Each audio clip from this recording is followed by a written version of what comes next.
तो आज हम नित्यानंद प्रभु की कुछ ग्लोरीज के बारे में, उनकी कुछ महिमा के बारे में सुनेंगे।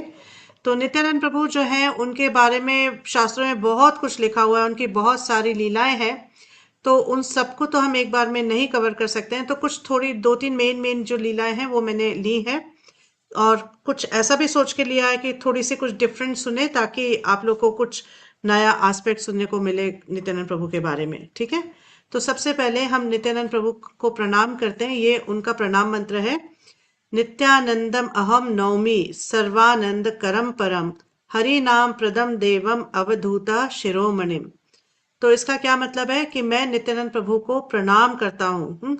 और ये नित्यानंद प्रभु कौन है? सबको आनंद प्रदान करने वाले हैं। और कौन है? ये हरि नाम देने वाले हैं। सबको हरि नाम, जो हम हरि नाम करते हैं, हाँ, वो कहाँ से आ रहा है? वो नित्यानंद प्रभु से आ रहा है, क्योंकि चैतन्य महाप्रभु ने नित्यानंद प्रभु को कहा था कि आप जाकर हरि नाम का प्रचार करिए। और उसके बाद नित्यानंद प्रभु जो है वापस आए नवद्वीप में, और उन्होंने नाम हट खोला। नाम हट मतलब नाम का बाजार। और सबको जो है बहुत बहुत फ्रीली, बहुत मतलब बहुत सहज तरीके से उन्होंने हरि नाम का प्रचार किया और सबको हरि नाम दिया। तो नित्यानंद प्रभु जो है वो क्या है? वो हरि नाम प्रदान करने वाले हैं। और जितने भी सन्यासी हैं, परमहंस सन्यासी हैं, उनमें शिरोमणि है। मतलब जितने भी सन्यासी हैं उनमें जो क्रेस्ट जूल हैं, जो शिरोमणि, वो कौन है? नित्यानंद प्रभु। तो उनको, ऐसे नित्यानंद प्रभु को हम प्रणाम करते हैं। ठीक है, तो नित्यानंद प्रभु का जन्म जो है 1473 में एक चक्र नाम के एक गांव में हुआ, जो कि पूर्वी जो कि पश्चिम बंगाल में है। तो अगर आप कभी मायापुर जाते हैं तो मायापुर से 3.5 घंटे में, अगर आप गाड़ी से जाते हैं तो 3.5 घंटे में एक चक्र पहुंचते हैं। और वहां पर उनका प्राकट्य स्थान है। और किस दिन प्रकट हुए? त्रयोदशी वाले दिन, जो कि आज है। और माघ की किसमें? शुक्ल पक्ष की त्रयोदशी है, उसमें जो है नित्यानंद प्रभु प्रकट हुए। और उनके जो माता पिता है उनका नाम है हड़ाई पंडित और पद्मावती देवी। तो एक ब्राह्मण परिवार में, बहुत मतलब ऊंचे ब्राह्मण परिवार में नित्यानंद प्रभु का जन्म हुआ। तो जब उनका जन्म हुआ तो एक चक्र के जितने भी लोग थे, जितने भी वहां के वासी थे, वो नित्यानंद प्रभु के प्रति स्वतः ही बहुत आकर्षण महसूस करने लगे। और बहुत उनके मन में उनके प्रति प्रेम जो है जागृत हो गया। और नित्यानंद प्रभु बहुत बचपन से ही, बहुत छोटी उम्र से, मतलब 5-6 साल की उम्र से ही क्या करते थे? अपने साथियों के साथ मिलके राम लीला और कृष्ण लीला के अलग अलग जो पास टाइम्स हैं, जो अलग अलग लीलाएं हैं, उनको दर्शाते थे। जैसे कि ड्रामा करते हैं ना, ड्रामा करते हैं तो हम दिखाते हैं एक पर्टिकुलर लीला को। तो अपने जो सखा हैं उनके साथ, अपने जो फ्रेंड्स हैं उनके साथ नित्यानंद प्रभु बहुत यंग एज से, 5-6 साल की उम्र से ये ड्रामा किया करते थे। और ये ड्रामा जब वो करते थे तो लोग बहुत हैरान हो जाते थे देख के कि इनको कैसे पता, ये सारी लीलाएं इनको कैसे पता, क्योंकि हमने तो इनको बताई नहीं, ये तो अभी बहुत छोटे बच्चे हैं, इनको कहाँ से पता। तो कभी जब लोग नित्यानंद प्रभु से पूछा करते थे कि तुम्हें ये सब कैसे पता, तो नित्यानंद प्रभु हंस के कहते थे, ये मेरी ही तो लीलाएं हैं। ये मेरी ही लीलाएं हैं, तो मुझे कैसे नहीं पता होंगी। तो इस तरह से, मतलब बचपन से ही वो अपनी जो अपनी लीलाएं हैं, राम अवतार के टाइम और जब कृष्ण आए उस टाइम की जो लीलाएं हैं उनको प्रदर्शित कर रहे थे। जब 13 साल के हुए नित्यानंद प्रभु, तो बहुत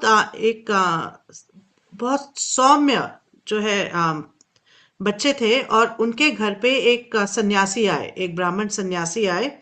तो हड़ाई पंडित ने उन ब्राह्मण सन्यासी को जो है अपने घर पे बुलाया और उनका बहुत आदर सत्कार किया और उनको रहने के लिए कहा।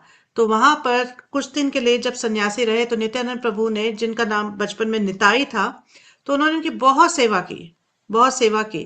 तो जब वो जाने लगे सन्यासी, तो हड़ाई पंडित ने बोला कि कुछ बताइए जो मैं आपके लिए कर सकता हूँ। जैसे कि वैदिक संस्कृति में होता है कि जब आपके घर में अतिथि आते हैं, स्पेशली इस तरह के अतिथि जो कि सन्यासी हो या बहुत उच्च कोटि के भक्त हो, जब ऐसे लोग आते हैं तो आप जब वो जाने लगते हैं तो उनसे क्या किया जाता है? उनसे आग्रह किया जाता है कि अगर कोई सेवा हम कर सके तो प्लीज हमें बताइए।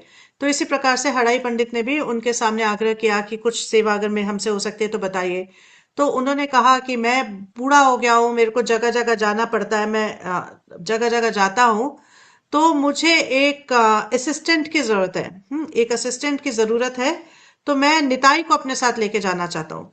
तो जैसे ही हड़ाई पंडित ने ये सुना कि जो सन्यासी हैं वो क्या कह रहे हैं कि निताई को लेके जाना चाहता हूँ, वहीं पे बेहोश हो गए वो। जिस तरह से ऐसे बताया जाता है शास्त्रों में कि जिस तरह जब विश्वामित्र ऋषि आए थे दशरथ महाराज के पास और उन्होंने रिक्वेस्ट की थी कि राम को आप मेरे साथ भेज दीजिए, तो जैसे दशरथ जी का हाल हुआ था वैसे ही हाल हड़ाई पंडित का हुआ। और हड़ाई पंडित ने उनको रिक्वेस्ट किया कि वीर बहुत छोटा है, मैं चलता हूँ आपके साथ। तो उन्होंने कहा नहीं, मैं इसको लेके जाना चाहता हूँ, ये मेरी बहुत हेल्प कर सकता है। तो फिर जब नित्यानंद प्रभु ने सुना तो नित्यानंद प्रभु ने अपने पेरेंट्स को कहा, अपने माता पिता को कहा कि आप मुझे जाने दीजिए।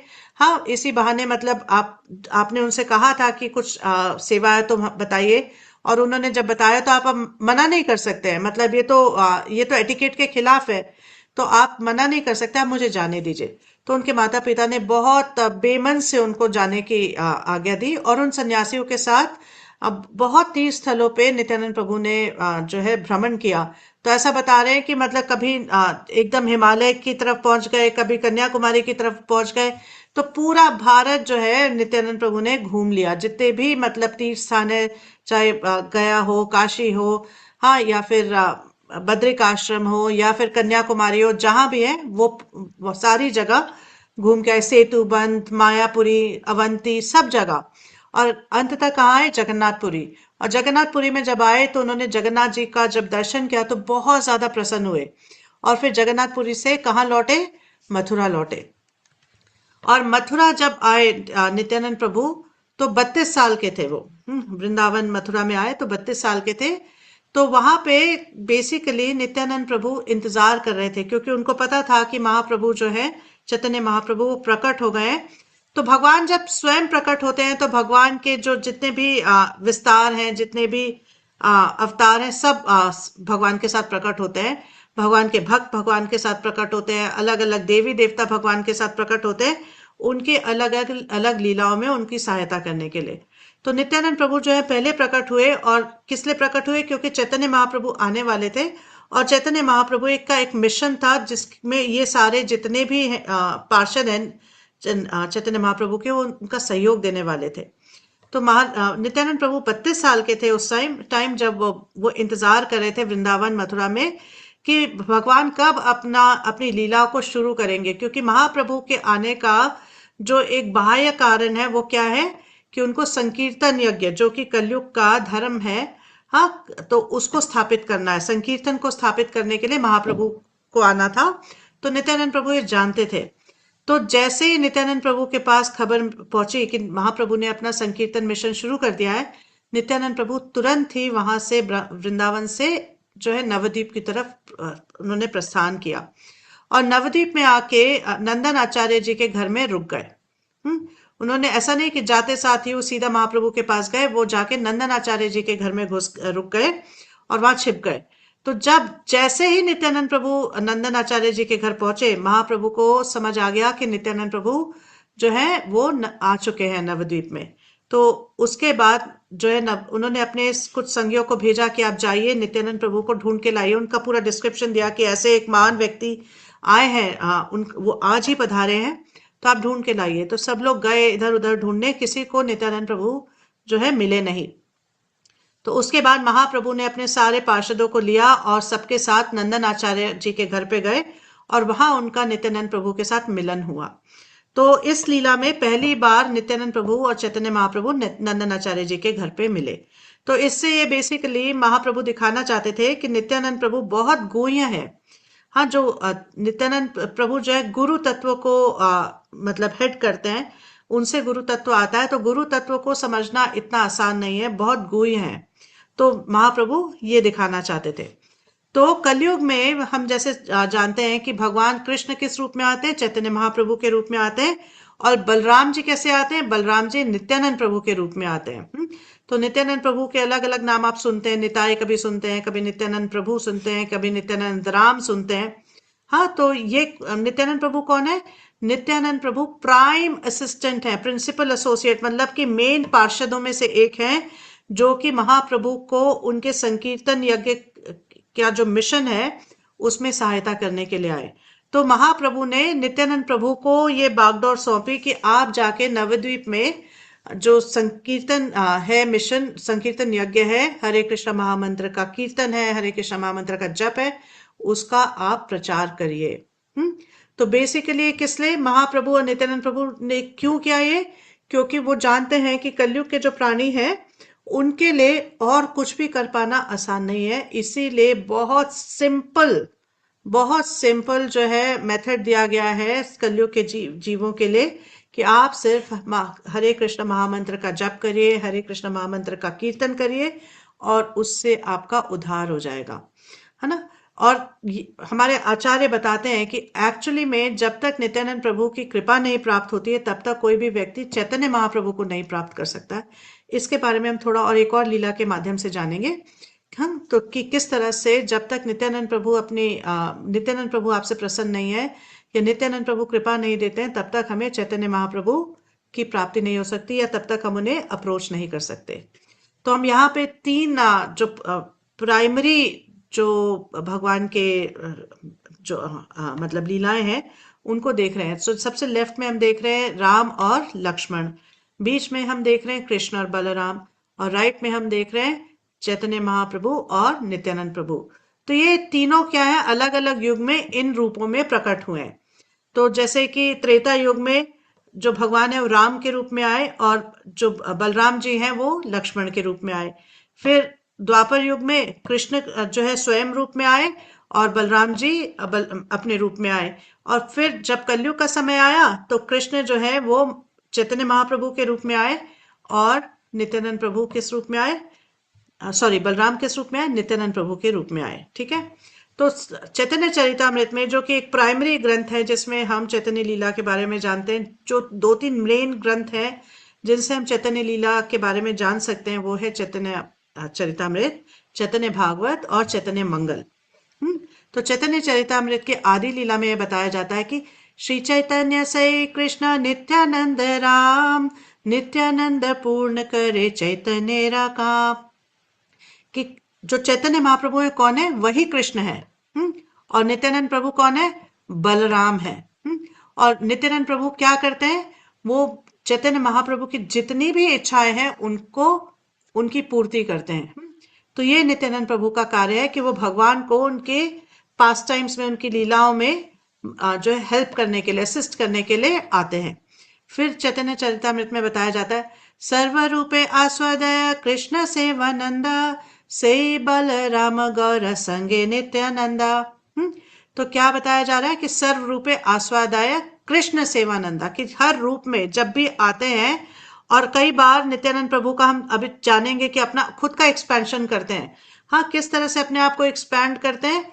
हाँ, अनंत शेष के रूप में एक्सपैंड करते हैं, संकर्षण के रूप में अपने आप को एक्सपैंड करते हैं अलग अलग कार्यों को करने के लिए। तो हर रूप में जब आते हैं भगवान बलराम तो क्या करते हैं, वो भगवान की सेवा करने का सेवा का जो स्वाद है उसका आस्वादन करते हैं, मतलब जो रस है सेवा में उसका आस्वादन करते हैं। और वही बलराम जो है नित्यानंद रूप में आए हैं और गौर सुंदर यानी कि चैतन्य महाप्रभु को हर तरीके से असिस्ट कर रहे हैं। फिर क्या बता रहे हैं, सर्व अवतारे कृष्ण स्वयं भगवान, तारा द्वितीय देहा श्री बलराम, कि जो सर्व अवतारी कृष्ण कौन है, सब अवतार जो है उनसे आते हैं, सबके अवतारी हैं। तो वो कौन है, स्वयं भगवान अवतारी कृष्ण जो है, और उन्हीं का एक दूसरा रूप क्या है, बलराम है। तो फिर हमारे शास्त्रों में ये भी आता है कि एक ही स्वरूप दोने भिन्न मात्रा काया, आद्य काय व्यूह कृष्ण लीला रसहाया, कि दोनों कौन है, कृष्ण और बलराम क्या है, एक ही हैं, तत्व में एक ही हैं, लेकिन कैसे उनके बीच में क्या डिफरेंस है, एक तो उनका रूप डिफरेंट है, भगवान कृष्ण जो है काले रंग के हैं, बलराम जो है सफेद रंग के हैं। और दूसरा मूड में डिफरेंस है कि कृष्ण जो है वो क्या है, सेव्य भगवान है, और बलराम जी जो है वो सेवक भगवान है। मतलब कृष्ण जो है बलराम जी जो है वो सेवक के रूप में आए हैं, वो कृष्ण की सेवक के रूप में आए हैं, और कृष्ण किस फॉर्म में, सेव्य, मतलब जो कि सेवा एक्सेप्ट करते हैं। ठीक है। तो जितने भी मतलब नित्यानंद प्रभु जो है अलग अलग तरह से अपने विस्तार करते हैं, और हर मूड में, हर विस्तार में उनका जो मूड है वो सेम रहता है, और वो मूड क्या है? सेवा का, कि भगवान की सेवा करते हैं और उससे अलग अलग प्रकार के रसों का आस्वादन करते हैं। तो ऐसा बताया जाता है हमारे शास्त्रों में कि बलराम जी यानी कि नित्यानंद प्रभु, हाँ, किस तरह से भगवान की सेवा करते हैं? बलराम जी कृष्ण की सेवा करते हैं उनका सिंहासन बन के, हाँ, उनका बिस्तर बन के, उनकी पादुका बन के, उनके वस्त्र बन के, उनका जो है छाता बन के, इस तरह से अलग अलग रूप से बलराम जी जो है कृष्ण की सेवा करते हैं। और जब गर्भोदक्षाय विष्णु जब गर्भोदक ओशन में लेटते हैं, तो बलराम जी उनकी शैया बन जाते हैं। उनकी शैया बन जाते हैं और उस उनके ऊपर भगवान अपना विस्तार करके गर्भोदक्षाय विष्णु के रूप में जो है लेटते हैं। तो इसी तरह से जो नित्यानंद प्रभु हैं, जितने भी वो एक्सपेंशंस करते हैं, चाहे वो संकर्षण के रूप में करें, चाहे अनंत शेष के रूप में करें, तो वो क्या है, सारों के सारे हर एक रूप में वो क्या करना चाहते हैं? वो सिर्फ भगवान की सेवा करना चाहते हैं। और ऐसा बताया जाता है शास्त्रों में कि जो 14 लोक है, हाँ, और जितने भी मतलब जितने भी प्लानिटरी सिस्टम्स हैं, जितने भी ब्रह्मांड हैं, वो शेष जो अनंत शेष हैं उनके मस्तक पर, हाँ, रेस्ट करते हैं, और उनके मस्तक पे एक एक ब्रह्मांड जो है वो जैसे कि सरसों का जो बीज होता है, जो छोटा काला जो बीज होता है सरसों का, उस तरह से लगता है उनको, मतलब महसूस भी नहीं होता। ब्रह्मांड जो इतने बड़े बड़े ब्रह्मांड है, लेकिन जब अनंत शेष के सर पे, अनंत शेष अपने सर पे इनको धारण करते हैं तो उनको महसूस भी नहीं कर पाते हैं। और अनंत शेष कौन है? नित्यानंद प्रभु के भी विस्तार हैं। तो आप ये सोचिए कि जितने ब्रह्मांड है वो अनंत शेष के लिए कुछ नहीं है, और वो अनंत शेष जो है नित्यानंद प्रभु के विस्तार है, तो नित्यानंद प्रभु स्वयं कौन होंगे? हम्म फिर हम जानते हैं, सब लोग, हमने सुना ही होगा कि नित्यानंद प्रभु जो है बहुत करुणामय है। मतलब ऐसा बताया जाता है कि जो चैतन्य महाप्रभु हैं वो क्या है? करुणा अवतार है। उनका पूरा जो उनकी पूरा जो देह है वो करुणा से भरा हुआ है। क्यों? क्योंकि वो कृष्ण हैं लेकिन राधा रानी के मूड में आए हैं, तो राधा रानी जो है बहुत करुणामयी है। तो क्योंकि महाप्रभु उनके रूप में आए, उनका उनका मूड लेके आए हैं, हाँ, तो इसी वजह से महाप्रभु भी अत्यंत करुणामय है। लेकिन महाप्रभु से भी ज्यादा करुणामय कौन है? नित्यानंद प्रभु है। तो इससे हमें पता चलता है कि भगवान से ज्यादा करुणा किस में होती है? गुरु में होती है। तो नित्यानंद प्रभु जो है गुरु तत्व को रिप्रेजेंट करते हैं। तो यहाँ पे ये बहुत फेमस पास टाइम है कि महाप्रभु ने नित्यानंद प्रभु और हरिदास ठाकुर जो हैं, इन दोनों को ये आज्ञा दी कि आप नवद्वीप में जाइए और वहां जाकर भगवान के नामों का प्रचार करिए। तो नित्यानंद प्रभु और हरिदास ठाकुर दोनों चले गए और जगह जगह जाके लोगों को बताने लगे कि भजो कृष्ण, कहो कृष्ण, लाहो कृष्ण नाम। हाँ, तो क्या बोलने लगे कि आप कृष्ण को भजिए, कृष्ण का नाम लीजिए। हाँ, तो इस तरह से जगह जगह प्रचार करने लगे। तो कहीं कुछ लोग जो है नित्यानंद प्रभु को बहुत का स्वागत किया करते थे, और कुछ लोग उनको देख के दरवाजा बंद कर लेते थे। तो इस तरह से वो गली गली में जा रहे थे और भगवान के नामों का प्रचार कर रहे थे। तो उन्होंने जो है देखा दूर से ये दो भाई, जगाई और मधाई को। तो ये जगाई और मधाई जो है, एक्चुअली में इनका जन्म ब्राह्मण कुल में हुआ था, लेकिन कुसंग की वजह से ये इनका पतन हो चुका था। मतलब ये सारे जितने गलत काम है वो करते थे, चाहे वो शराब पीना है, चाहे हत्या करना है, अलग अलग प्रकार लूटना है लोगों को, इस तरह के बहुत सारे गलत काम किया करते थे। तो जब नित्यानंद प्रभु ने उनको दूर से देखा तो उनको लगा कि अरे, इनको जाके प्रचार करना चाहिए, क्योंकि अगर ये लोग इनमें परिवर्तन आ गया तो सारे लोग देख के हैरान हो जाएंगे कि जब इतने पतित लोग जो हैं वो भक्त बन गए, तो इसका मतलब चैतन्य महाप्रभु बहुत महान है और उनकी जो कृपा है वो भी बहुत महान है। तो इस तरह से बाकी लोग भी चैतन्य महाप्रभु के प्रति आकृष्ट होंगे और कृष्ण का नाम भजेंगे। तो ये सोच के नित्यानंद प्रभु हरिदास ठाकुर के साथ उनके पास गए और उन्होंने जाके उनको रिक्वेस्ट की कि आप बोलिए, हरे कृष्ण महामंत्र करिए, भगवान कृष्ण का नाम लीजिए। तो ये दोनों जो है ये पूरी तरह से नशे में धुत थे। तो जैसे ही इन्होंने नित्यानंद प्रभु और हरिदास ठाकुर को देखा, तो इन्होंने उनको मारने के लिए उन पे अटैक करने की कोशिश की। तो ये देखकर नित्यानंद प्रभु और हरिदास ठाकुर आगे दौड़ने लगे और ये दोनों इनके पीछे पीछे दौड़ने लगे। तो बड़ी मुश्किल से मतलब ये अपने आप को बचा के महाप्रभु के पास पहुंचे। और महाप्रभु को जाके हरिदास ठाकुर ने बताया कि नित्यानंद प्रभु कहीं भी चले जाते हैं, किसी को भी नाम देने के लिए पहुंच जाते हैं और कहीं भी फंसा देते हैं, आज तुम्हें मरते मरते बचाऊं, इस तरह से बताते हैं। तो फिर ऐसे कुछ दिनों के बाद फिर नित्यानंद प्रभु को लगता है कि इनका उद्धार करना चाहिए, इनके पास जाना चाहिए। तो फिर वो गए हरिदास ठाकुर को लेके। तो उस टाइम क्या हुआ, तो मधाई ने नित्यानंद प्रभु के ऊपर एक पत्थर लेके अटैक किया और वो पत्थर जो है नित्यानंद प्रभु के मस्तक पे लगा और वहां से खून आने लग गया। तो जैसे ही ये हुआ देख के जगाई जो है उनको मतलब लगा कि बहुत गलत काम हो गया ये हमसे। तो वो जो है माफी मांगने लगे। तो जब इतने में महाप्रभु को पता चल गया कि नित्यानंद प्रभु को चोट पहुंची है, वो 1 सेकंड में वहां पहुंच गए और उन्होंने अपना सुदर्शन चक्र निकाला। और उन्होंने वो क्या करना चाहते थे, वो मधाई का गला काटना चाहते थे, लेकिन नित्यानंद प्रभु ने उनको रोक लिया कि भगवान अगर आप कलयुग में हर किसी का गला काटेंगे तो बाकी कोई भी नहीं बचेगा, क्योंकि कलयुग में हर कोई व्यक्ति क्या है, पापी है। तो इसलिए इनको, जब आप कलयुग में आए हैं तो आपका अस्त्र जो है सुदर्शन चक्र नहीं है, आपका अस्त्र है दया और कृष्ण नाम। तो आप इनको कृष्ण नाम दीजिए, इन पे दया करिए, जिससे कि इनका उद्धार हो सके। तो जब नित्यानंद प्रभु ने ऐसे महाप्रभु को कहा तो महाप्रभु पिघल गए और उन्होंने उन पे दया की और जगाई मधाई। फिर अल्टीमेटली क्या हो गए, महाप्रभु के पार्षद हो गए। मतलब आप ये सोचिए कि किस लेवल पे थे और नित्यानंद प्रभु की कृपा की वजह से कहाँ पहुंच गए। ठीक है। एक और कथा आती है, ये चैतन्य भागवत में आती है कि किस प्रकार से नित्यानंद प्रभु और कुछ जो चोर हैं उनके बीच की एक कथा है कि नित्यानंद प्रभु जो है, मतलब इनको मतलब ऐसे बताया जाता है शास्त्रों में, हमारे सारे आचार्य ऐसे बताते हैं कि अवधूत है। अवधूत मतलब कि जिसको कोई लोक विचार ना हो, मतलब वो अपने प्रेम में इतने ज्यादा मस्त हैं कि उनको कोई लोक विचार नहीं है कि कहाँ जाना है, क्या करना है, कैसे कपड़े पहनने, क्या करना है। तो इस तरह से बताया जाता है कि नित्यानंद प्रभु बहुत सारे, मतलब बहुत ज्वेलरी, बहुत सारे गहने पहन के चला करते थे।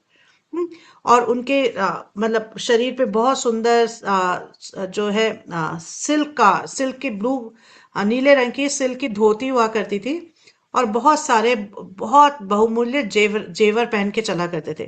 तो एक बार एक चोर ने, जो कि मतलब सरदार था चोरों का, उसने दूर से नित्यानंद प्रभु को देखा। और जब देखा कि वो इतने गहने पहन के चल रहे हैं तो उसने ये विचार बनाया कि नित्यानंद प्रभु को अगर हम लूट लें तो इन गहनों से तो हमारा मतलब बहुत लंबे समय तक गुजारा हो जाएगा। हाँ, ये हमारे लिए बहुत काम आएंगे। तो उन्होंने ये प्लान बनाया कि नित्यानंद प्रभु पता करते हैं कहाँ रह रहे हैं और वहां जाके इनके घर में घुस के इनके सारे गहने लूट लेंगे। तो उनको उस टाइम नित्यानंद प्रभु वहां पर हिरण्य पंडित के नाम के एक ब्राह्मण के घर पे रह रहे थे। तो जब इन चोरों ने पता लगाया तो उन्होंने क्या देखा कि बहुत सारे गहने पहन के नित्यानंद प्रभु उनके घर पे हैं। तो जब उन्होंने ये सारा देखा तो उन्होंने विचार बनाया कि आज हम भगवान यहाँ पे जाके नित्यानंद प्रभु को लूट लेंगे और उनके सारे गहने हम ले आएंगे। तो बहुत सारे मतलब चाकू और ये सब त्रिशूल और ये सब लेके वहां पहुंच गए। और शाम को जब पहुंचे तो मतलब इनको ये था कि किस तरह से हमें नित्यानंद प्रभु के गहने प्राप्त हो, किस तरह से प्राप्त हो। तो उन्होंने अपने में से एक व्यक्ति को भेजा कि जाके जरा खिड़की से झांक के आओ, देख के आओ वहां क्या चल रहा है। तो वो वापस आया, उसने कहा अरे अभी तो सब लोग मिलके बैठ के खा रहे हैं। और नित्यानंद प्रभु खुद खुद भी खा रहे हैं और उनके जितने पार्षद है वो भी अभी जगे हुए हैं। तो उन्होंने कहा अच्छा थोड़ी देर रुकते हैं और जब ये लोग सो जाएंगे तब हम अंदर घुस के इनके गहने लूट लेंगे। तो ऐसा सोच के जब थोड़ी देर में देखा तो क्या देखा कि नित्यानंद प्रभु अपने जो पार्षद है उनके साथ संकीर्तन कर रहे हैं और नाच रहे हैं। हाँ। तो जब ये देखा तो उन्होंने कहा कि अरे इनको तो अभी सोने में लगता है टाइम लगेगा, तो हम थोड़ी देर वेट कर लेते हैं, एक झपकी ले लेते हैं। ऐसा सोच के वो जो जितने भी चोर हैं वहां पे बैठे और वहां पर उन्होंने मतलब सोचा कि थोड़ी देर रेस्ट करते हैं, तब तक ये सो जाएंगे, फिर हम जाके इनको लूट लेंगे। तो जैसे वो रेस्ट करने के लिए बैठे तो उसी समय उनको बहुत गहरी निद्रा आ गई, बहुत मतलब गहरी गहरी नींद आ गई। और जब उनकी नींद खुली तो क्या देखा कि सुबह का उजाला हो रखा है। तो उन्होंने कहा अरे ऐसे में तो अब कैसे जाएंगे, हाँ अब तो सारे लोग देख लेंगे कि हम लोग जा रहे हैं। तो ये सोच के वो वापस चले गए और उन्होंने फिर जाके प्लान बनाया कि दोबारा किसी और दिन आएंगे। फिर कुछ दिनों के बाद दोबारा से जब आए तो उन्होंने क्या देखा कि बहुत जो है पहलवान टाइप के लोग उस घर के बाहर रक्षा कर रहे हैं। और बहुत मतलब शक्तिशाली पहलवान। तो उनको देखकर मतलब वो उनको लगा कि अरे हाँ आज तो नहीं हो पाएगा, इनको कौन फेस करेगा, ये सोच के वापस चले गए। फिर जब तीसरी बार आए, कुछ 10 दिन के बाद तीसरी बार आए, तो वहां पर जैसे ही वो हिरण्य पंडित के घर के पास पहुंचने लगे, उन सबकी दृष्टि चली गई, सब अंधे हो गए। हाँ, तो मतलब जब दृष्टि चली गई तो कोई किसी नाली में गिर गया, कोई कहीं गिर गया, हाँ, और कोई कांटों के बीच में गिर गया, और मतलब जो नाली में गिरा उसको अलग अलग प्रकार के कीड़े मकोड़े काटने लगे, हाँ, किसी को बिच्छू ने काट लिया। इस तरह से उनका ऐसा हाल हो गया कि मतलब दर्द के मारे उनका बुरा हाल हो गया। और फिर उसी समय बहुत ज्यादा तेज वर्षा होने लगी, और बहुत जैसे कि तूफान आ गया हो, ऐसा तूफान आया, ओले पड़ने लगे। तो ये जो चोरों का जो राजा था उसको समझ में आ गया कि कुछ तो गड़बड़ है, ये नित्यानंद प्रभु कुछ साधारण मनुष्य नहीं है, साधारण व्यक्ति नहीं है। तो उसने सोचा कि मतलब मुझसे बहुत बड़ा पाप हो गया जो मैंने सोचा कि इनको मैं लूटूंगा। तो ये ऐसे सोच के उसने क्या किया, नित्यानंद प्रभु के पास जाकर क्षमा मांगी और उनके चरणों में गिर गया। और नित्यानंद प्रभु ने उसी टाइम उसको क्षमा कर दिया। जब देखा कि ये मतलब वास्तविकता में ये बहुत पछता रहा है, तो नित्यानंद प्रभु ने उसी टाइम उनको क्षमा कर दिया। और इस तरह से उनकी जितनी भी मतलब जितना भी कष्ट था उनका, उसका निवारण हुआ और उनकी दृष्टि वापस आ गई। तो उससे उनको समझ में आ गया कि नित्यानंद प्रभु की कृपा से और वो जो था उनकी माया शक्ति के द्वारा ये सब हुआ है ना।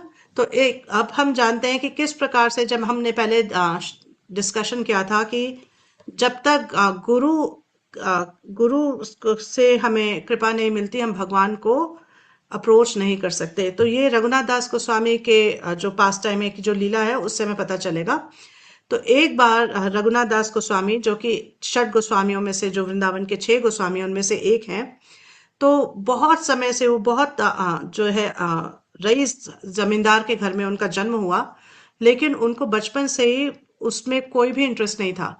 हाँ, तो बहुत छोटी उम्र से उन्होंने जब चैतन्य महाप्रभु के बारे में सुना तो वो इतना इतना अट्रैक्ट हो गए चैतन्य महाप्रभु के प्रति, कि उनको लगा कि मेरा ये जीवन बर्बाद है अगर मैं चैतन्य महाप्रभु के पास ना जाऊं। तो बहुत बार उन्होंने कोशिश की घर से भागने के लिए, लेकिन जितनी बार वो घर से भागते, उनके पिता और उनके चाचा, क्योंकि पिता और चाचा के बीच में सिर्फ यही एक संतान थी, तो मतलब इकलौती संतान थी, तो इनके पिता और चाचा इनको पकड़ के ले आते। और उन्होंने बहुत सारे जो है पहरेदार लगा रखे थे ताकि ये घर से ना भागे। तो एक बार जब पास के गांव में, क्योंकि रघुनाथ दास गोस्वामी किशनपुर नाम की एक जगह है जो कि आ, पानीहाटी नाम की जगह है। जब आप मायापुर, कोलकाता से मायापुर जाते हैं तो कोलकाता के बहुत पास पानीहाटी नाम की जगह, उससे थोड़ी ही दूर पे किशनपुर नाम की जगह है जहाँ पे रघुनाथ दास गोस्वामी का घर था। तो उनको पता चला कि पानीहाटी में नित्यानंद प्रभु आए हैं।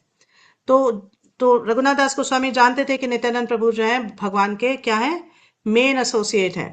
तो उन्होंने अपने पिता से आज्ञा ली कि मैं पानीहाटी जाना चाहता हूँ नित्यानंद प्रभु के दर्शन करने के लिए। तो उन्होंने, उनके पिता ने उनको कुछ मतलब पहरेदारों के साथ भेज दिया। तो जब वहां पे वो आए तो दूर से उन्होंने देखा नित्यानंद प्रभु बैठे हुए हैं एक चबूतरे पे, पेड़ के नीचे। तो दूर से रघुनाथ दास गोस्वामी ने उनको प्रणाम किया। तो जैसे ही प्रणाम किया तो नित्यानंद प्रभु ने तो नहीं देखा, लेकिन उनके एक भक्त ने देखा और उन्होंने नित्यानंद प्रभु को कहा कि रघुनाथ आपको प्रणाम कर रहे हैं।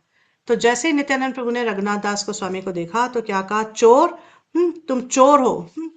तो हमारे आचार्य बताते हैं कि क्यों ऐसा नित्यानंद प्रभु ने कहा। नित्यानंद प्रभु ने इसलिए कहा कि तुम मेरी कृपा के बिना सीधा महाप्रभु को प्राप्त करने की कोशिश कर रहे हो। महाप्रभु मेरी संपत्ति है। तो महाप्रभु को प्राप्त करने का एक ही तरीका, जब तक तुम्हें मेरी कृपा नहीं मिलेगी तुम महाप्रभु के को प्राप्त नहीं कर पाओगे।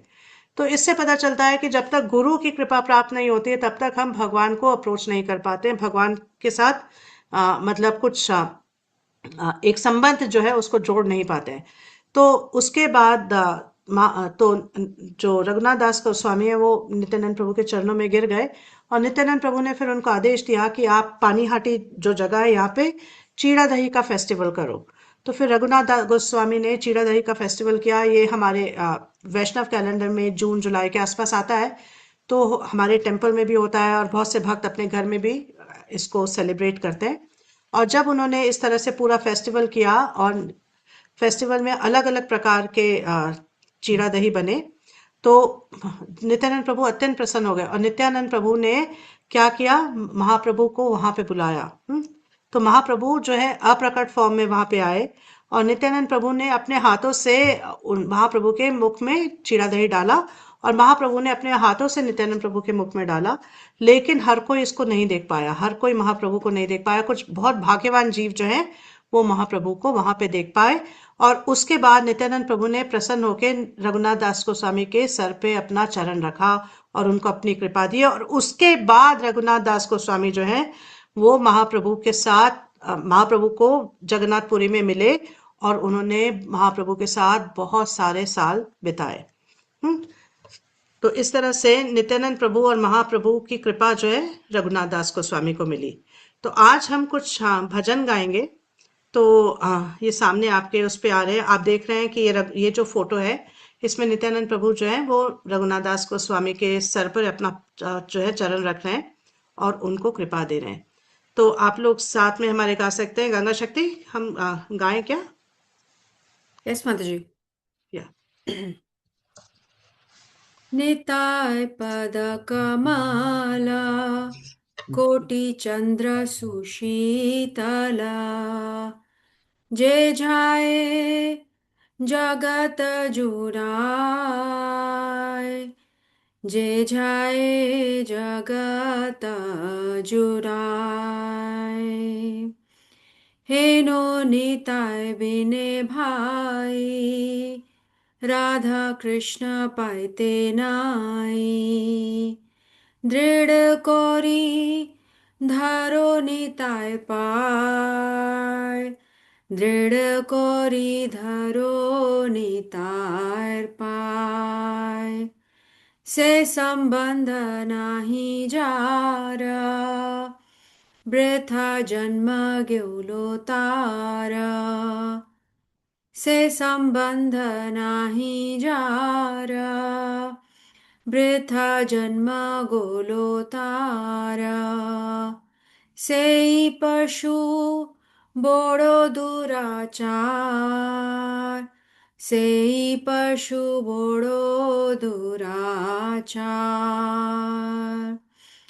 निताय ना बोलिलो मुखे मंजिलो संसार सुखे विद्या कोले की कोरी बेतार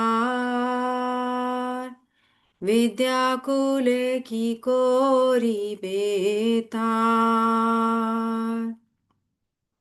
अहंकारे मता होया निताय पद पासारिया असत्य रे सत्य कोरी मानी असत्य रे सत्य कोरी मानी नितायेर करुणा হবে ব্রজে রাধা কৃষ্ণ পাবে ধরো নিতায় চরণ দুখানি ধরো নিতায় চরণ দুখানি নিতায়ের চরণ সত্য তাহার সেবক নিত্য নিতাই পদ সদা করো আশ নিতাই পদ সদা করো আশ নরোত্তম বড় দুঃখী নিতাই মোরে করো সুখী রাখি রঙ্গা চরণের পাশ রাখি রঙ্গা চরণের পাশ নিতাই পদ কমলা কোটি চন্দ্র সুশীতলা যে যায় জগত জুরায় যে যায় জগত জুরায় হেনো নিতাই বিনে ভাই রাধা কৃষ্ণ পাইতে নাই দৃঢ় করি ধরো নিতাইর পায়, দৃঢ় করি ধরো নিতাইর পায়। হরে কৃষ্ণ কৃষ্ণ কৃষ্ণ হরে হরে, হরে রাম রাম রাম হরে হরে।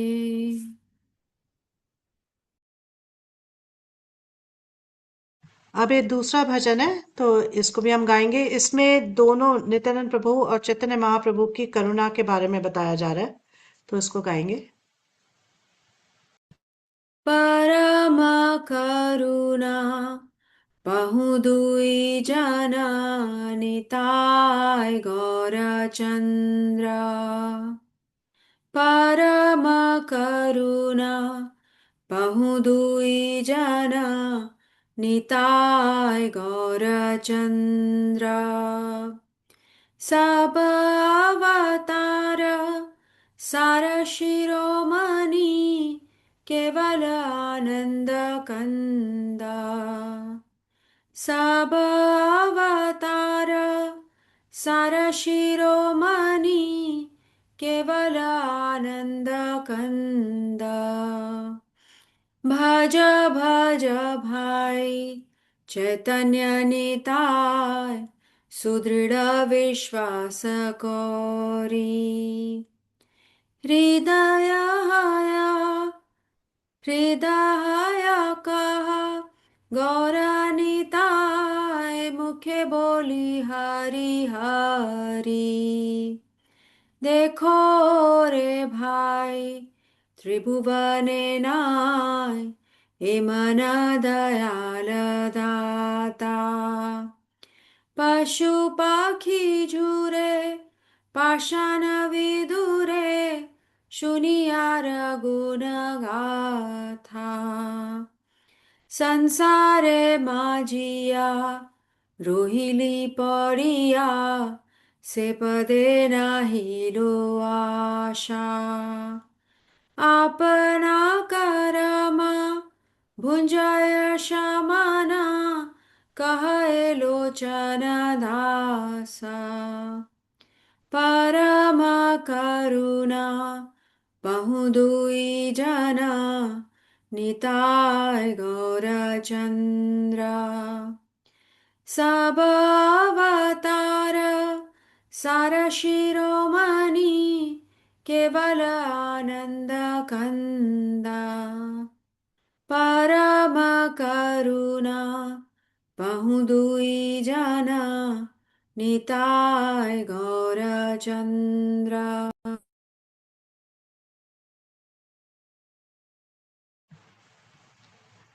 आज हमने नित्यानंद प्रभु के बारे में थोड़ा सा जानने की कोशिश की। तो आप सबसे रिक्वेस्ट है, अभी दिन खत्म नहीं हुआ है, तो प्लीज जितना भी टाइम बाकी है, आज जब भगवान के प्राकट्य दिवस होता है उस दिन में स्पेशल पोटेंसी होती है। हाँ, हालांकि भगवान को किसी भी दिन किसी भी समय याद करा जाना चाहिए और करा जा सकता है, और हर टाइम भगवान को जब हम याद करते हैं तो उसका हमें बहुत बेनिफिट मिलता है। लेकिन जिस दिन भगवान का प्राकट्य दिवस होता है उस दिन बहुत बहुत बहुत कृपा प्राप्त होती है। तो ये जो दिन है, ये स्पेशल डेज जब हमारे जीवन में आते हैं तो इसका पूरा लाभ उठाना चाहिए। तो अभी भी दिन खत्म नहीं हुआ है, तो जिन लोगों ने अभी तक नहीं कर पाए हैं जो, तो वो प्लीज मैं उनसे रिक्वेस्ट करती हूँ कि नित्यानंद प्रभु से कृपा की याचना करिए। ये महाप्रभु से भी बहुत ज्यादा कृपालु हैं, और किसी ऐसा बताया जाता है कि किसी की कोई क्वालिफिकेशन पे भी ध्यान नहीं देते नित्यानंद प्रभु, सिर्फ अपनी कृपा देते हैं। तो इनसे कृपा की याचना की जा सकती है ताकि हम बहुत अच्छे से नाम जप कर सकें, हरे कृष्ण महामंत्र अच्छे से कर पाए, हाँ अच्छे से सुन पाए, हाँ और क्या कर पाए, भगवान चैतन्य कृष्ण जो चैतन्य महाप्रभु हैं, जो उनकी दी हुई हमारे को इंस्ट्रक्शंस हैं उनको हम फॉलो कर पाए। चैतन्य महाप्रभु कलयुग के वासियों का उद्धार करने के लिए आए स्पेशली, तो उन्होंने जो भी इंस्ट्रक्शंस दिए हैं वो कलयुग वासियों के लिए, हम सबके लिए है। क्योंकि हम बाकी युगों का जो अलग अलग प्रोसेस है उसको फॉलो नहीं कर सकते हैं, हमें इतनी कैपेबिलिटी नहीं है। तो इसलिए महाप्रभु जो है बहुत कृपा देके बहुत सिंपल प्रोसेस देने आए हैं। तो और उस सिंपल प्रोसेस की कुंजी किसके पास है? नित्यानंद प्रभु के पास है। तो नित्यानंद प्रभु से आज प्रे कर सकते हैं और उनसे मतलब बहुत ये भीख मांग सकते हैं कि आप हम पे कृपा करिए। ठीक है। सो आज हम स्पेशल सेशन बस नित्यानंद प्रभु को ग्लोरीफाई करने के लिए करना चाह रहे थे। कल हमारा Sunday session as it is होगा, तो उसमें भी जरूर आइएगा। और आया मतलब हम ये आशा करते हैं कि आपको वो अच्छा लगा होगा, थोड़ा सा आपको नित्यानंद प्रभु के प्रति मतलब थोड़ा सा और जो आपका विश्वास है थोड़ा और दृढ़ हुआ होगा। Thank you very much. आप लोग सब लोग आए उसके लिए बहुत बहुत आभार। हरे कृष्णा। जय श्रील प्रभुपाद। जय नित्यानंद राम। जय।